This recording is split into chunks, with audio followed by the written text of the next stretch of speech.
Hi, hello, and welcome to Journey Towards Wealth. Today, let's discuss about a very interesting topic, which is about net worth. What is net worth of a household? What is the net worth of an individual? Net worth, in simple terms, is the difference between the assets and the liabilities that you have. What are assets? Assets are anything that has value to you, which you own. That are your assets. And what are liabilities? Liabilities are any financial obligations that you have. Anything that you owe to another person is your liability. Let's understand what are some assets that we may have. Your assets can be the house that you live in. Your asset can be the cash that you have. Your assets can be the fixed deposits that you have. Your assets can be the mutual funds. It can be the stock investments that you have. It may be the small cases that you have. It may be the provident fund that you have. All these are your assets because you own it and they have a value. And what are your liabilities? Liabilities are your loans. It can be your personal loan, it can be your vehicle loan, it can be your housing loan, it can be your credit card payments. All of it are your loans, and hence they are your liabilities. What do you mean by a positive net worth? Positive net worth is when your assets are more than your liabilities, and negative net worth is when your liabilities are more than your assets. Mostly when people start their life, when they start their career around 25 years, they may not have a positive net worth. It may be negative, but over a period of time, as you progress your career, you need to have a positive net worth. Maybe around 35, 40 years, you should be in a positive territory in terms of your net worth. Now, let's go on to understand why is it important that we have to track our net worth. Net worth is actually a measurement about your financial health. When it comes to our body, we are very mindful about our body. We give the body the exercise it needs. We go for a walk, we go for a run, we have healthy food, we take care of it. But when it comes to your wealth, most people ignore to measure and to improve on your net worth. So, only things that are measured can be improved or bettered. And this is a simple reason why you need to track your net worth. The next reason is I have seen many people who are earning very well, but that doesn't translate into high net worth for them. The main reason is they may have some spending issues in their day-to-day life. They may be spending money unnecessarily, but unless you track your net worth, you will not be able to identify that their high incomes are not being translated into high savings and then to high investments, which is ultimately your net worth. So once you track your net worth, you are able to identify the gap and take corrective action wherever necessary. One thing I personally feel is tracking my net worth has helped to motivate me. When I started my life, maybe around 2025, the starting time of my career, my net worth was very, very small, maybe 10,000, 20,000. But as I grew up my career, as I grew in my life, I could see a transformation to a healthy net worth. That was possible only because I was tracking my net worth. So anybody who tracks net worth will be motivated to improve their net worth numbers. And if you do not track it, you have no idea where you stand. You have no idea what your assets are. You have no idea what your liabilities are or the actual value of your assets and liabilities. Once you track, you get a feel of where you stand, and then you can improve on it. Next point is, most people think that retirement is like the end of life. They have nothing to look forward to. But for me, I feel it is going to be a golden period. Why is it a golden period? Because you have finished your responsibilities. Now you're on a journey where you are going to explore things that you like. Yes, age is not on your side, but your mind is on your side. So the last thing that I want to worry about is whether I have enough money to carry on my life. So it becomes important for me to track that net worth and ensure that I have enough for my retirement. Now comes the big question. What is your net worth target number? Unfortunately, there is no single number which fits for everybody. You need to calculate your number based on your family situation. your family's income, your family's needs, your family's expenses, their wants, and what are your aspirations after retirement. So, a number need to be calculated based on your individual case. There are families after retirement who may want to travel, who may want to spend more money. So, you need to consider all this factor before you come to a number. There are some basic guidelines that you can follow for this. One is it is a multiple of your annual expense. Maybe you can look at a multiple of 25 times of your annual expense or 30 times of your annual expense. Whatever be it, it has to be according to your situation. The next is as a multiple of your annual gross income. Your annual gross income is your total income that you get before you make any tax deductions or other deductions from it. So this is a total money that you get. So you can aim for a multiple of 15 times or 20 times of your annual gross income. And another one could be based on a single number where you say, I am aiming for 1 million US dollars, which is equivalent to around 8 crores as of today. Or you can look at 10 crores. 8 crores is a huge amount, I understand. But believe me, if your retirement is 25 years or 20 years away, today's 2.5 crores is equivalent to 8 crores in the future. Thanks to inflation, your money is losing its value.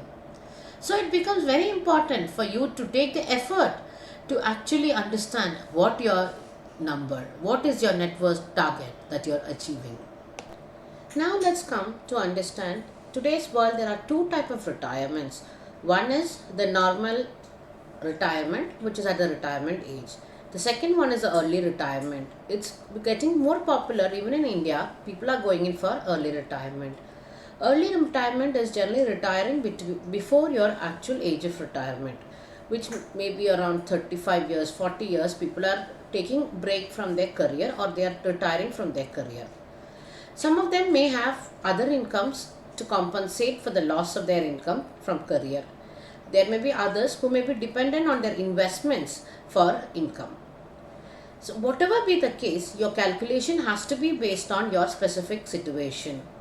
In case you're looking for a career break or you're looking at a retirement from career at age 40, you should consider the next 40, 50 or 60 years of your life without an earned income. You are not going to earn income and you need to be prepared with a huge corpus to prepare for this kind of retirement. Whereas the preparation needed for a normal retirement would be much lesser.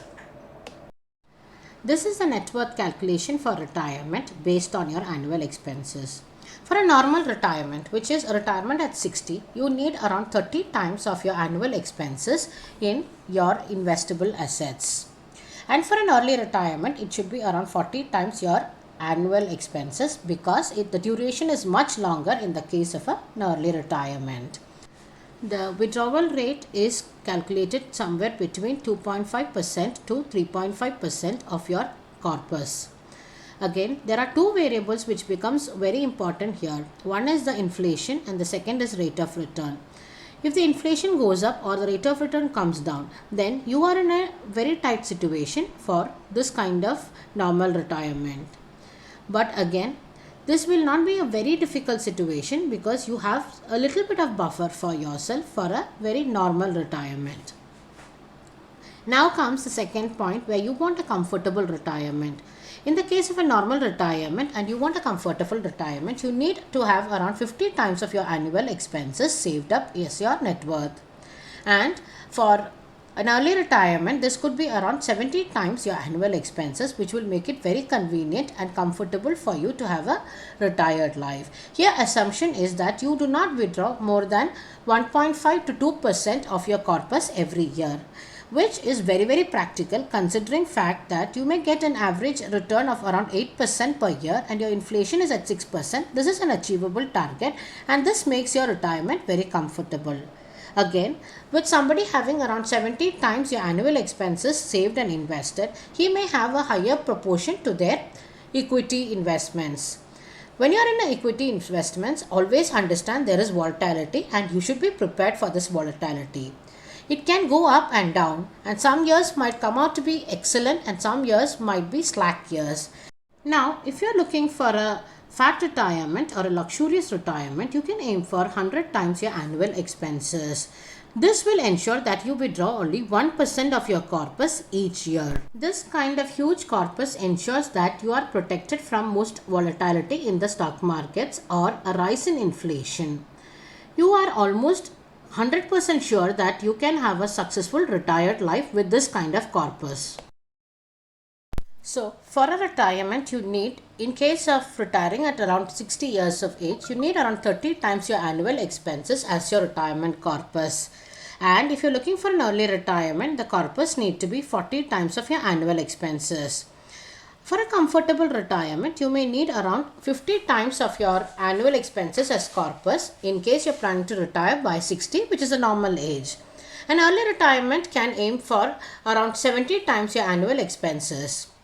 In case of a fat retirement or a luxurious retirement, you can aim for around 100 times of your annual expenses in the case of normal retirement and early retirement. Many of you might feel these numbers to be very intimidating. But believe me, with constant effort, this is all achievable and practical numbers to aim for. Now comes the question, with so many options, what is the number that I need to aim for? That depends on your own comfort level and your own individual situation. You need to sit with your partner or your family and assess your situation and come up with a number that you and your family is comfortable. You need to have a very realistic number for your net worth calculation for retirement. The reason being, it is a period of no earned income for almost 25 to 30 years. You have to live on the amount that you have saved and invested over a period of time. Another reason, what happens is when you're basing the retirement figure based on your annual expenses, what people try to do is they try to reduce the annual expense. They feel once I'm retired, I will not have expenses like relating to my work, like travel to work, working clothes. Then I don't have to worry about the mortgages that I've been paying. I don't have to worry about the education fees or those related expenses for my kids. My kids have already left my house, so I don't need to worry about having a huge house. I can downgrade to a smaller house. Yes, all this is true, but you cannot ignore one of a major expense for your retirement, which is your medical expenses. Not everybody will have a high medical expense for retirement, but there is a tendency that many of us might have a higher expense for retirement. So always have a watch on it. When you calculate your retirement corpus based on annual expenses, try to take a realistic annual expenses rather than believing that in retirement your expense would come down. It is best to give a buffer for the medical expenses and base this calculation. Another thing is I have heard people telling that I might not live for more than 10 years or 20 years during my retirement. Why should I save so much and keep? If all this were in our hands, we wouldn't have to be worried about life, many things in life. So we do not know how long we will live. There are people who might hit till 100 years. They might still be around. Maybe they will not be healthy. So then you have to consider all this for your retirement calculation. You cannot imagine how bad it would be if you outlive your money, especially during your 80s or 90s. Hence, it gets very important that you calculate the retirement corpus, keeping all this into consideration. If you have allocated around 30 times of your annual expenses for retirement, for normal retirement, and around 40 times of your annual expenses for early retirement, then the assumption should be you should not have more than 50% into equity market. The reason being, equity is volatile and market might go in for a long period of sideways movement. Market might go down drastically. In retirement, most people may not want to have that kind of volatility. So if you allocate more than 50% into equity markets, then it would not be giving you a peaceful retirement. But if you have more than 50 times, sorry, if you have 50 times annual expenses allocated for normal retirement and 70 times allocated for your early retirement, then even if you have 100% of your portfolio in the equity market, it should work fine. because your corpus is huge and you may only be withdrawing 1.5 to 2% of your total portfolio. So I think it will be comfortable even if there is a volatility in the market, or if there is a sideways movement for the market, you would still be able to go through it because you have a higher corpus with you. And if you are having 100 times your annual expenses, then you're very comfortable because your withdrawal is only 1% of your total portfolio. So you can have a very successful retirement for sure. Now, if you are a high income earner, if your incomes are high and your expense may not be high, then it will be foolish to base it on annual expenses criteria. Then we need to base it on annual income or annual gross income. We will discuss further on this in the next video. Thank you for watching. Please share, subscribe and like this channel so that it can reach to maximum people. Thank you for your support.